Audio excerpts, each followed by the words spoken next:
Episode में हमने देखा कि यहाँ पर यूजीन मास्टर ली को बताता है कि रूइंस अपीयर हो चुके हैं और सू यहाँ पर अपनी तलवारबाजी की ट्रेनिंग को शुरू करता है और वो यहाँ पर सेकंड लेयर के नेबुला को क्रैक करने में कामयाब हो जाता है और उसे कुछ फील होता है और वह फील होने के बाद जाता है देखने और वो देखता है कि मिस्टर फे यहाँ पर डी रैंक के कुछ क्रिमिनल से फाइट कर रहा होते हैं। उसके बाद से यह स्टोरी कंटिन्यू होती है। हम देखते हैं कि यहाँ पर सू उनकी फाइट को दूर से ही देख रहा होता है। यहाँ पर लेवल डी के क्रिमिनल्स काफ़ी ज़्यादा स्ट्रॉन्ग साबित होते हैं और वो लोग यहाँ पर मिस्टर फे के ग्रुप से बहुत ज़्यादा भारी पड़ रहे होते हैं। तब यहाँ पर मिस्टर फे अपनी एबिलिटी का यूज़ करते हैं और उनके 2 लोगों को ब्लास्ट करके उन्हें उड़ा देते हैं, लेकिन इसके बाद भी उन क्रिमिनल्स पर कोई असर नहीं होता है। इसके बाद वहाँ पर पुलिस भी पहुँच जाती है और वो क्रिमिनल्स स्मोक का फ़ायदा उठा करके वहाँ से भाग निकलते हैं। इसके बाद सू यहाँ पर लूसियो को कहता है वहाँ से चले जाने के लिए और यहाँ पर सो क्रिमिनल्स के पीछा करते हुए वहाँ पहुँचता है। तो वहाँ पहुँच के वो देखता है कि वहाँ नेटवर्क के लोग उनकी बिल्डिंग को घेर लिए हुए होते हैं।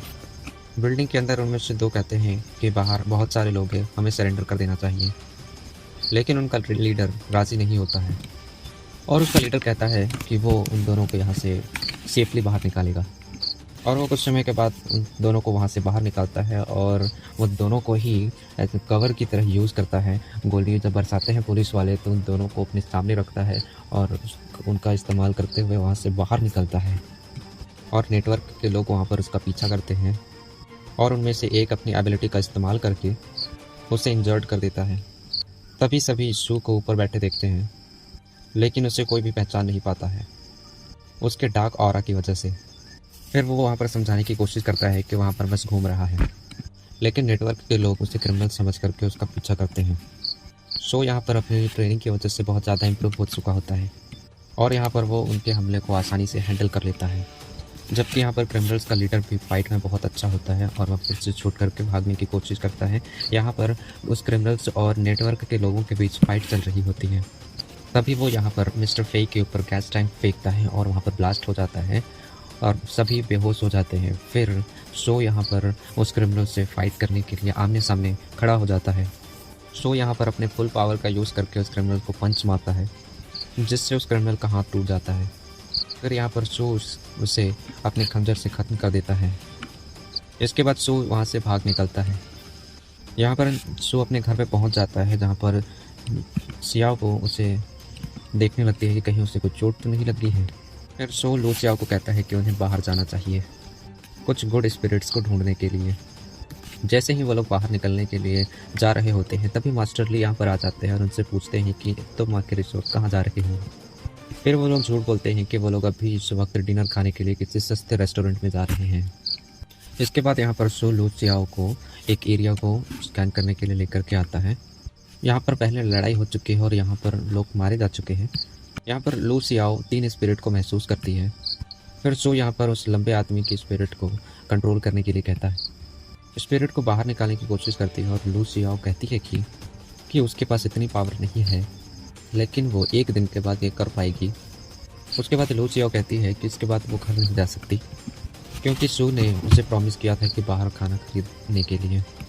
फिर यहाँ पर सू कहता है कि लेकिन ये तो केवल एक झूठ था मास्टर ली से बचने के लिए। फिर यहाँ पर सियाओ वो कहती है कि अगर वो खाली पेट यहाँ से घर जाएंगे तो मास्टर ली उन पर फिर बिलीव नहीं करेंगे। फिर इसके बाद सो वहाँ पर सियाओ को खाना खाने के लिए ले जाता है। फिर वहाँ पर सो सियाओ को कहता है कि इस बात को सीक्रेट रखने के लिए।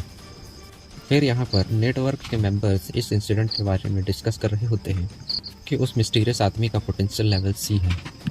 वो सोचते हैं कि वो आखिर कौन हो सकता है और उस पर ब्लैक शैडो कवर किया हुआ है। उनमें से एक कहता है कि वो एक टीनेजर है और वो एक डेंजरस थ्रेड हो सकता है। इसके बाद हम देखते हैं कि शो का टॉपू बहुत ज़्यादा पॉपुलर हो चुका है, जिसकी वजह से उसे नेगेटिव इमोशन पॉइंट नहीं मिल रहे होते हैं। सब टोफू सेल करने के बाद वह देखता है कि कुछ कस्टमर्स को निराश करके कुछ पॉइंट्स निकाल सकता है। उसी रात में लू सियाओ एक्साइटेड होकर के सू को उठाती है कि वो बताती है कि वो 1 दिन के बाद उस स्पिरिट को ज़िंदा कर चुकी है। वो उसे एक्सप्लेन करती है कि अब वो उसे अपनी एबिलिटी को यूज़ करने के लिए उसे ऑर्डर दे सकती है और सू से पूछती है कि मैं क्या एक नमूना दिखाऊं। हालांकि सू यहाँ पर सियाओ को मना कर देता है कि इससे बहुत नुकसान हो सकता है। यहाँ पर सिया वो स्पिरिट की कुछ मेमोरी को देख पाती है और वो जानती है कि चोरी के पैसे को उसने कहाँ से पाया है। और यहाँ पर यह भी बताती है कि मैंने तुम्हारे और इस क्रिमिनल की आखिरी फाइट को भी देखा है। और यहाँ पर सू की लड़ाई के स्टाइल को कॉम्प्लीमेंट करती है और सिया वो उस पैसे को पाना चाहती है, लेकिन सू कहता है कि उन्हें उसे पुलिस को दे देना चाहिए। लू सियाओ कहती है कि इससे वो लोग घर खरीद सकते हैं। फिर सू कहता है कि उन्हें गलत तरीके से घर नहीं खरीदना है। इसके बाद सिया वो अपने रूम में चले जाती है, जिसके बाद हमें सू को दिखाया जाता है कि वो घर की कीमत के फ्लायर को देखता है, जिसमें लिखा होता है 2,40,000 युआन। अगले दिन क्लास में जियांग शी कहता है कि अवेकनिंग लोग बहुत ज़्यादा दिखाई देने लगे हैं। सू उसे एक पौधे के बारे में पूछने लगता है और फिर वो बताता है कि एक मिस्टीरियस प्लेस है जिसका नाम है रिवाइवल ऑफ स्पिरिट, और उस लैंड से जो कुछ भी आएगा उसकी कीमत आसमान छूती है। ये सुनकर के सू को वहाँ जाने का इंटरेस्ट होने लगता है। फिर बाद में सभी स्टूडेंट इकट्ठा होते हैं यहाँ पर न्यू डायरेक्टर के इनॉग्रेशन को सेलिब्रेट करने के लिए। हेवनली नेटवर्क का एक मेंबर जिसका नाम है ली यूजियाओ वहाँ पर पहुँचता है।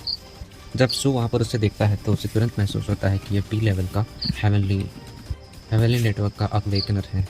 यहाँ पर ली साओ कुछ महसूस करता है, लेकिन वो फिर बोलता है कि यहाँ पर बच्चे क्लास छोड़ करके बाहर क्या कर रहे हैं। फिर उसे पता चलता है कि न्यू डायरेक्टर का इनॉग्रेशन है, जो कि वो खुद ही है। फिर वो स्पीच देने के लिए जाता है और कहता है कि सभी बच्चे मन लगा कर पढ़ें। बाद में ली साओ युवान क्लास में इंट्रोड्यूस कराता है कि वो हेवनली नेटवर्क का एक मेंबर है और वो पी लेवल का है, और वो उसे मिस्टीरियस आदमी के बारे में बताता है।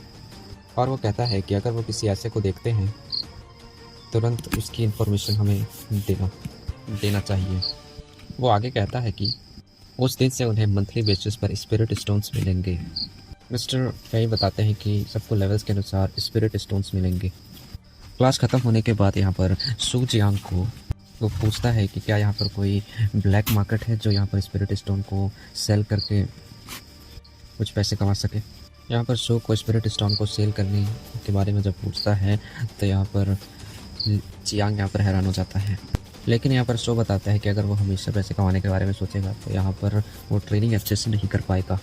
तब जियांग कहता है कि यह स्टोन बेचना काफ़ी ज़्यादा मुश्किल होगी क्योंकि इस स्टोन पर नंबर है और इसके लिए एक ब्लैक मार्केट है। सू यहाँ पर उस स्टोन को 2,40,000 युआन में बेचने के लिए कहता है और यहाँ पर जियान उसके लिए बायर ढूंढने लगता है। और यहाँ पर ली साओ मास्टर ली के पास आता है और बताता है कि 2 स्केलेटन जो अपने आप को मूव कर पाते हैं पाए गए हैं उस रूइंस में, जो कि ई लेवल के अवेकनिंग के इक्वल है। आखिर में ली साओ पूछता है कि उसके लेवल से क्या मास्टर ली उसके बारे में कुछ जानते हैं, जिसका स्वॉर्ड स्टाइल मास्टर ली से मिलता है। और ये सुनकर के मास्टर ली गुस्सा हो जाते हैं और वहाँ से वो चला जाता है।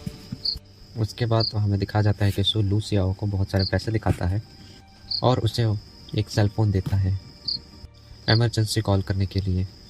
और वो उसे और भी बताता है कि कल वो छुट्टी लेने वाला है प्रॉपर्टी खरीदने के लिए और ये घर कल से उनका होने वाला है, जिसको वो बिलीव नहीं कर पाती।